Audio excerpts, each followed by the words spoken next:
एक आर्टिस्ट को हर कोई एक सवाल ज़रूर पूछता है कि तुम्हें इतने सारे आइडियाज़ कहाँ से आते हैं। और जो ऑनेस्ट होता है वो कहता है कि I still them.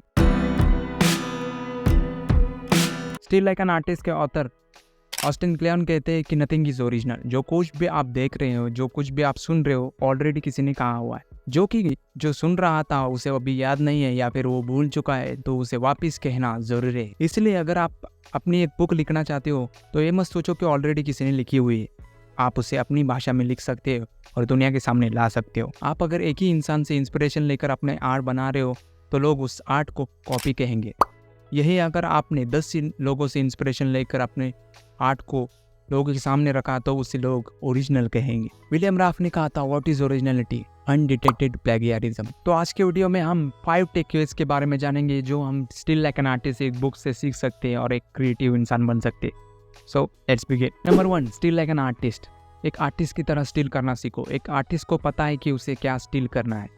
Artist selective होता है, उसकी चॉइस सिलेक्टिव होती है। वो उन चीज़ों को स्टिल करता है जिसे उसकी ज़रूरत है ऐसा उसे लगता है, और उन चीज़ों को वो फेंक देता है जिसकी उसे ज़रूरत नहीं है। पुरानी फिल्में देखो, पुराने बुक्स पढ़ो, पुरानी म्यूज़िक सुनो, पुराने पेंटिंग्स देखो, पुराने स्केचेस देखो। आपको अगर एक नया आइडिया चाहिए तो पुरानी बुक्स को पढ़ो। ऐसा बहुत लोगों ने कहा होगा, आपने सुना होगा। आपको बहुत सारे राइटर्स या फिर क्रिएटर्स के बारे में जानना ज़रूरी नहीं है। एक चुनो, एक ऐसा जो आपका फेवरेट हो, उसके बारे में पूरी तरीके से जान लो, और उसके बाद उसके 3 फेवरेट्स कौन क्रिएटर रहे या फिर राइटर है ये जानने की कोशिश करो और उन तीनों को स्टडी करना शुरू करो। ऐसे ही एक फैमिली ट्री बनाओ और इनसे आप इंस्पिरेशन ले सकते हो, अपना आर्ट क्रिएट कर सकते हो। बुक्स कलेक्ट करना सीखो। अभी आप अगर वो बुक पढ़ना नहीं चाहते तो कोई बात नहीं, फिर भी बुक्स कलेक्ट करना सीखो। फिल्म मेकर जॉन वॉटर्स ने कहा था कि nothing is important then unread library. Number 2, start before you ready. आप अगर ऐसा सोचते हो कि मैं पूरी तरीके से रेडी हो जाऊंगा, पूरी तरीके से मैं सीख जाऊंगा, उसके बाद ही मैं कुछ ना कुछ तो क्रिएट करने की कोशिश करूंगा, तो 5 साल बाद भी आप कुछ नहीं क्रिएट कर पाओगे। इरफान खान की एक मूवी में उन्होंने एक बहुत बढ़िया डायलॉग मारा था कि उनका एक दोस्त है जिसने नई गाड़ी ली है और वो कह रहा है कि वो गाड़ी वो अपनी पार्किंग से तब बाहर निकालेगा जब सिटी के सारे सिग्नल्स ग्रीन हो जाएंगे। ऐसे तो कभी भी जिंदगी में वो गाड़ी बाहर नहीं निकलेगी। पता है कि आपको डर लगेगा, सबको डर लगता है, इसी को इम्पोस्टर सिंड्रोम कहते हैं। इम्पोस्टर सिंड्रोम के बारे में मैं अलग से वीडियो बनाऊंगा। ग्लेन ओब्राइन ने कहा था, you start as a phony and you become real. Number 3, hobbies are important.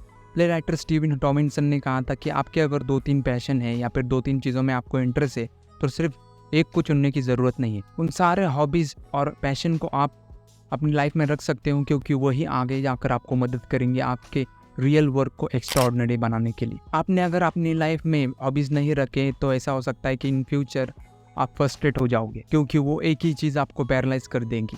Author अपने टीनेज में ऑथर को 2 चीज़ों का शौक था, एक बैंड में प्ले करना और दूसरा सॉन्ग राइटिंग करना।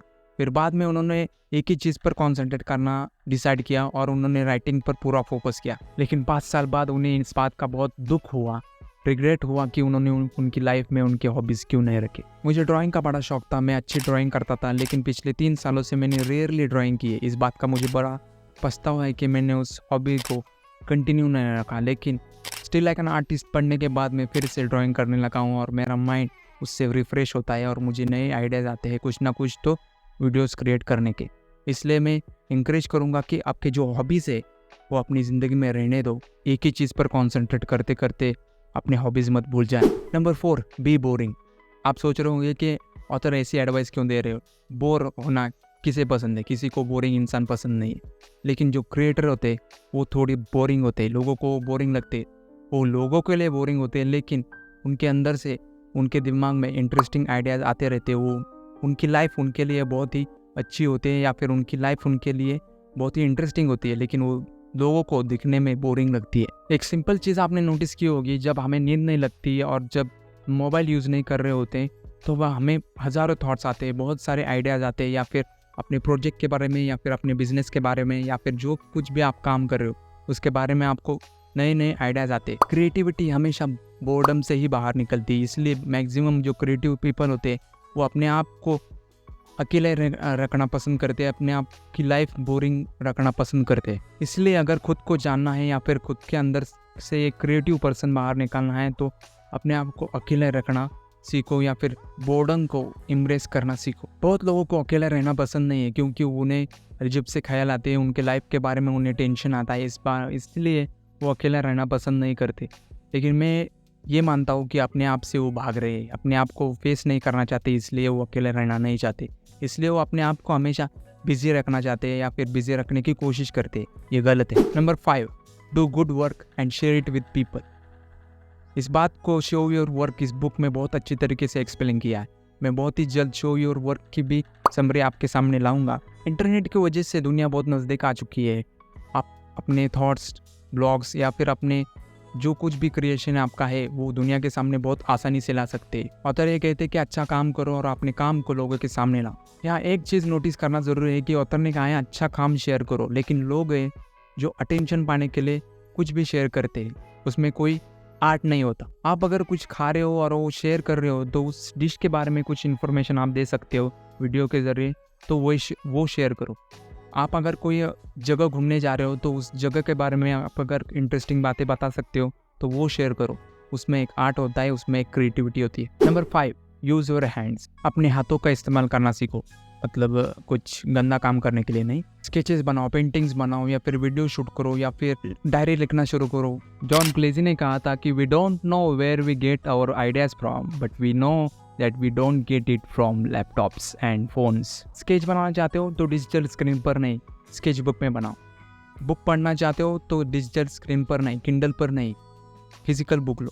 मेरे पास किंडल है लेकिन वो रेयरली मैं यूज़ करता हूँ, ज़्यादातर मैं फिजिकल बुक यूज़ करता हूँ और वही पसंद करता हूँ। कार्टूनिस्ट लिंडा बेरी कहते हैं कि in the digital age don't forget to use your digits, means your hands, use them. इस स्क्रीन से भरी हुई दुनिया में अपने आँखों को और ब्रेन को प्रोटेक्ट करने के लिए कुछ रियल क्रिएट करने की कोशिश करो। हर एक आर्टिस्ट और क्रिएटर की खासियत ये होती है कि उसने वो काम लॉन्गर पीरियड ऑफ टाइम किया होता है, वो भी कंसिस्टेंटली। ऐसे ही एक आर्टिस्ट है the greatest comedian Jerry सेनफील्ड।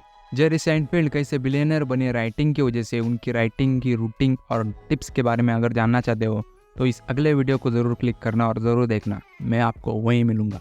Bye.